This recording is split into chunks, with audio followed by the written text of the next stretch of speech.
எவ்வளோதான் பாத்திரத்த தேய்ச்சி கழுவினாலும் பாத்திரம் வந்து பொலிவு இல்லாமல் இருக்கா? அப்போ கவலையே விடுங்க. நான் சொல்கிறேன் 5 டிப்ஸை ஃபாலோ பண்ணீங்க அப்படின்னா உங்களுடைய பாத்திரம் வந்து புதுசு போல் தகன்னு மின்னுங்க. வாங்க வீடியோக்குள்ளே போய் அது என்ன டிப்ஸ் அப்படின்னு சொல்கிறேன். இப்போ பாருங்கள், இது என்னன்னு பார்த்தீங்கன்னா, இது வந்து பல்பொடிங்க. பல்பொடி ஏன்னா கருப்பு கலரில் இருக்குன்னு நினைக்காதீங்க. இது வந்து சாம்பல் கலந்த பல்பொடி. இதில் வந்து நிறைய மூலிகைகள்லாம் கலந்துருக்கு. இதை வந்து நம்ம பாத்திரத்தில் தேய்க்கும் போது பாத்திரம் வந்து நல்ல பளிச்சுன்னு இருக்கும், நல்ல பொலிவாகவும் இருக்கும். எவ்வளோ பழைய பாத்திரமாக இருந்தாலும் நல்ல புதுசு போல் தகன்னு மின்னும். உங்கள்கிட்ட பல்பொடி இல்லை அப்படின்னா சாம்பல் கிடைச்சாலும் நீங்கள் வந்து அதை யூஸ் பண்ணிக்கலாம். பழைய காலத்தில் வந்து சாம்பலை வச்சு தான் வந்து இந்த பாத்திரம்லாம் தேய்ச்சி கழுவுனாங்க. பாத்திரம் வந்து அவ்வளோ வந்து சூப்பராக இருக்கும். நம்ம வந்து அந்த முறையில் தான் வந்து இன்றைக்கி வந்து நான் வந்து யூஸ் பண்ணிக்கிட்டு இருக்கேன். என்கிட்ட வந்து இந்த சாம்பல் கலந்த பல்பொடி இருக்கிறதுனால நான் தேய்க்கிறேன். உங்கள்கிட்ட இல்லை அப்படின்னா நீங்கள் சாம்பலே வந்து எடுத்து யூஸ் பண்ணிக்கலாம். பாருங்கள், நான் வந்து பாத்திரத்தை தேய்ச்சி கழுவி காமிக்கிறேன். நீங்கள் வந்து என்ன தான் உப்பு தண்ணியில் கழுவினாலும் கடைசியில் வந்து நல்ல தண்ணியில் வந்து நீங்கள் கழுவுனீங்க அப்படின்னா தான் பாத்திரம் வந்து நல்லாயிருக்கும். ஒரு பக்கெட்டில் வந்து நல்ல தண்ணி பிடிச்சி வச்சுக்கோங்க. அதில் வந்து நீங்கள் கழுவுனதுக்கப்புறம் அந்த பாத்திரத்தை போட்டு எடுத்தாவே போதும். பாத்திரத்தில் வந்து எந்த ஒரு அந்த வெள்ளையாக இருக்கிற அந்த உப்பு தண்ணியில் அந்த வெள்ளைத்தன்மை வந்து படவாது. இப்போ பாருங்கள், நல்லா பளிச்சுன்னு ஆயிடுச்சு, நல்லா ஒளிருது பாருங்கள். செம சூப்பர் டிப்ஸு, கண்டிப்பாக ட்ரை பண்ணி பாருங்கள். நம்ம செகண்டாக பார்க்கக்கூடிய டிப்ஸ் நம்பர் 2 என்னென்னு பார்த்தீங்கன்னா, இப்போ பாத்திரத்தை நீங்கள் கழுவி முடிச்சிட்டிங்க, பாத்திரம் வந்து நல்லா பளிச்சுன்னு இருக்கணும் அப்படின்னா இந்த டிப்ஸை ஃபாலோ பண்ணுங்கள். ஒரு அரை எலுமிச்சம்பழத்தை வந்து வெட்டிக்கோங்க. அதுக்கு மேலே வந்து சோடா உப்பு அதை வந்து நீங்கள் கொஞ்சோடு தூவிக்கிட்டு பாத்திரத்துக்கு மேலே வந்து நீங்கள் வந்து தேய்ச்சிடுங்க. தேய்ச்சிட்டு அதுக்கப்புறம் வந்து பாத்திரத்தை நீங்கள் கழுவுனீங்க அப்படின்னா இந்த டிப்ஸ்லேயும் வந்து உங்களோட பாத்திரம் வந்து நல்லா வந்து பளிச்சுன்னு இருக்கும். அதே மாதிரி தான் எந்த ஒரு கரைகளும் இருக்காது. நீங்கள் வந்து ஒரு பால் குடிக்கிறீங்க அப்படின்னா அதில் ஒரு மாதிரி ஸ்மெல் வரும். அந்த ஸ்மெல்லும் வந்து இந்த முறையில் நம்ம செய்யும்போது எந்த ஒரு கவுச்சி ஸ்மெல்லும் அடிக்காது. பாத்திரம் வந்து நல்ல பளிச்சுன்னே இருக்கும். அப்புறம் வந்து கடைசியில் வந்து எப்பொழுதுமே நல்ல தண்ணியெல்லாம் கழுவிட்டிங்கன்னா பாத்திரம் நல்லாவே இருக்கும். நம்ம அடுத்ததாக பார்க்கக்கூடிய டிப்ஸ் நம்பர் 3 என்னென்னு பார்த்தீங்கன்னா, இப்போ பாருங்கள், இந்த பாத்திரத்தை நான் கழுவி முடிச்சிட்டேன். அதே மாதிரி தான் இன்னொரு டிப்ஸ்லேயும் இந்த பாத்திரத்தை எப்படி நல்லா பளிச்சுனாக்கலான்னு தான் சொல்ல போகிறேன்.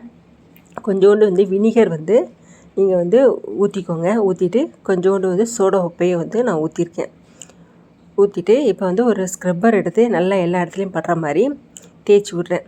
தேய்ச்சி விட்டுட்டு அதுக்கப்புறம் வந்து பாத்திரத்தை கழுவணும் அப்படின்னா, பாத்திரத்தில் உள்பகுதியிலலாம் வந்து பால் பாத்திரமாக இருந்துச்சுன்னா அந்த பாலோட ஸ்மெல் வரும்.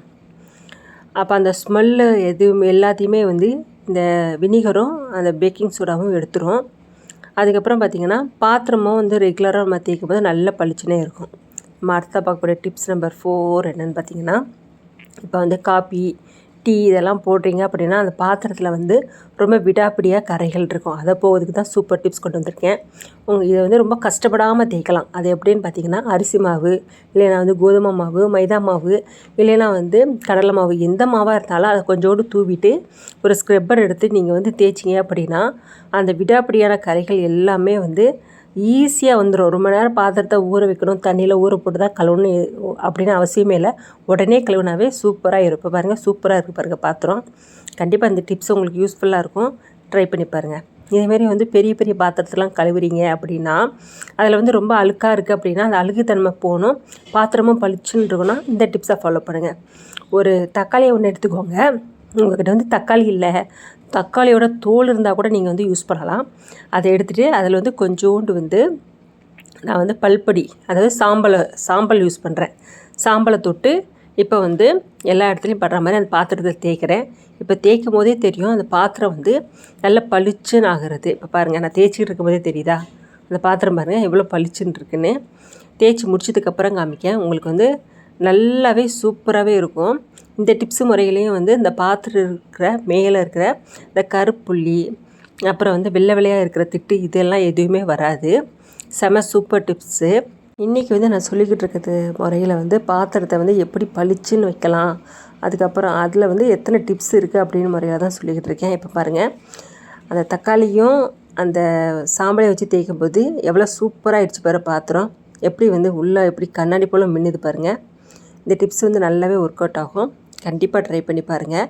கடைசியாக இன்னொரு டிப்ஸ் சொல்கிறேன். இப்போ வந்து பாத்திரத்தை வந்து நீங்கள் வந்து எதை வச்சுனாலும் சாம்பலோ இல்லைன்னா வந்து நீங்கள் எப்பொழுதுமே யூஸ் பண்ணுற சோப்போ எதை வச்சு நீங்கள் இது யூஸ் பண்ணாலும் தேய்ச்சி முடிச்சதுக்கப்புறம் கடைசியில் வந்து நம்ம அரிசி களைஞ்சி வச்சுருக்கிற தண்ணி இருந்துச்சு அப்படின்னா அந்த தண்ணியோட நல்லா வந்து நல்ல தண்ணியை வந்து மிக்ஸ் பண்ணி எடுத்து வச்சுக்கோங்க.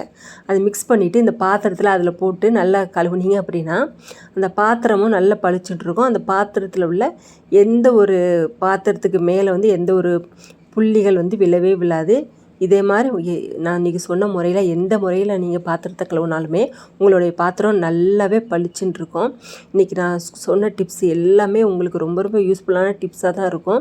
பாத்திரத்தை வந்து எந்தெந்த முறையில் நம்ம வந்து கழுவி எவ்வளோ வருஷமான பாத்திரத்தையும் பொலிவில்லாமல் இருக்கிற பாத்திரத்தையும் பொலிவாக வச்சுக்கலாம் அப்படின்னு டிப்ஸை தான் சொல்லிக்கிட்டு இருக்கேன். இதில் நம்ம யூஸ் பண்ணுற பொருள் எல்லாமே வந்து வீட்டில் கிடைக்கக்கூடிய பொருள் தான். கண்டிப்பாக அதை வச்சே வந்து நம்மளுடைய பாத்திரத்தை வந்து நல்லா கழுவி நீங்கள் வந்து யூஸ் பண்ணலாம். இப்போ பாருங்கள் எல்லா பாத்திரத்தையுமே நான் கழுவிட்டேன். இப்போ பாருங்கள் இந்த பாத்திரத்தில் ஏதாவது ஒரு வெள்ளை புள்ளி கருப்பு புள்ளி இல்லைன்னா வந்து ஏதாவது அழுக்கு இப்படி இருக்கான்னு பாருங்கள். எதுவுமே இல்லை பாருங்கள். பாத்திரம் எல்லாமே எவ்வளோ பளிச்சுன்னு இருக்குது பாருங்கள். இதே மாதிரி முறையில் டெய்லியுமே கழுவினீங்களாம் பாத்திரம் புதுசு போலவே இருக்கும். கண்டிப்பாக ட்ரை பண்ணி பாருங்கள். என் வீடியோ பிடிச்சிருந்தால் லைக் பண்ணுங்கள், ஷேர் பண்ணுங்கள், கமெண்ட் பண்ணுங்கள். தேங்க்யூ ஃபார் வாட்சிங்.